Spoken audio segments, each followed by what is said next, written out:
social reproduction theory sounds like a very long word, but it's actually a simple idea. Most of the activities related to this regeneration is still globally performed primarily by women and gender non-binary people. Women play an absolutely disproportionately important role in the regeneration of labor power for an individual worker, but also of the class as a whole.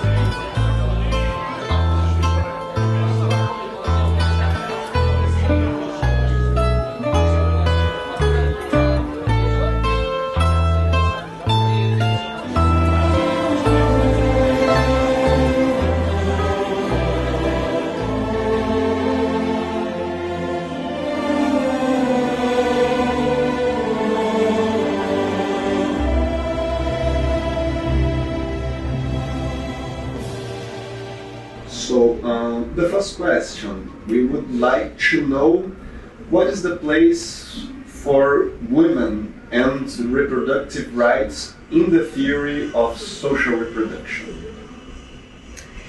So, social reproduction theory sounds like a very long word, but it's actually a simple idea. And the idea is this. If workers produce commodities under capitalism, who produces the worker?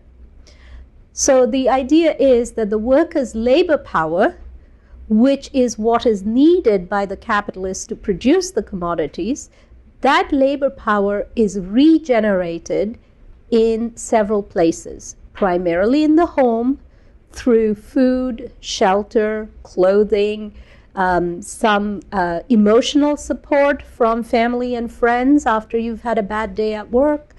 But it is also regenerated in public schools, the kind of education you get, in public hospitals, what kind of access you have to healthcare, and it is, of course, regenerated through access to public transportation, to public recreational facilities like parks and swimming pools, and so on. So these various resources are necessary in order for our worker to get to the gates of her or his workplace the next day.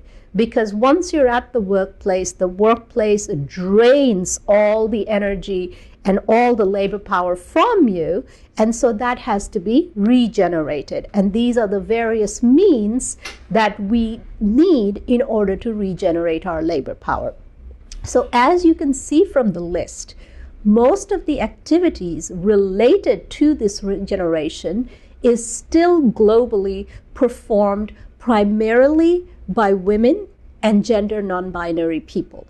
Okay, so in the United States, where I live and work now, women perform 9 hours more of domestic labor compared to men. So this actually goes on all over the world, that women still perform more of the domestic labor in the home than men do.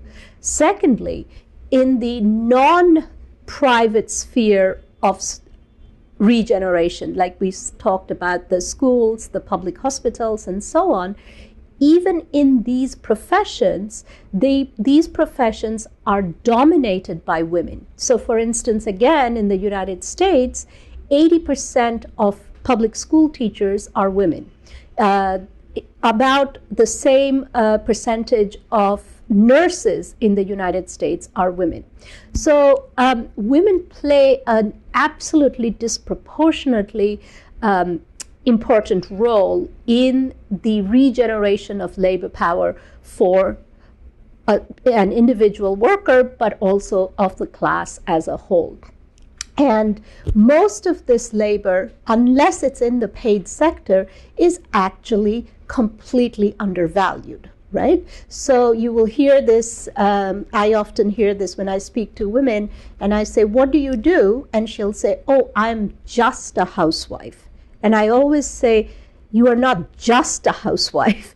Being a housewife is an incredibly arduous task. It's a lot of hours, it's a lot of isolation, and it is a lot of thankless job. So you're not just a housewife, but even in our own perception, we see housework as being completely devalued. So I think social reproduction theory, one of the main, I think, arguments we propose is that we have to understand this work of regeneration of labor power as the presupposition to wage work, okay? Without that work, there would be no production of commodities. There would not be any capitalist profit. So the place of this work and the political importance of this work is extraordinarily high, and the left should be paying attention to it as an area of very important political strategy and movement.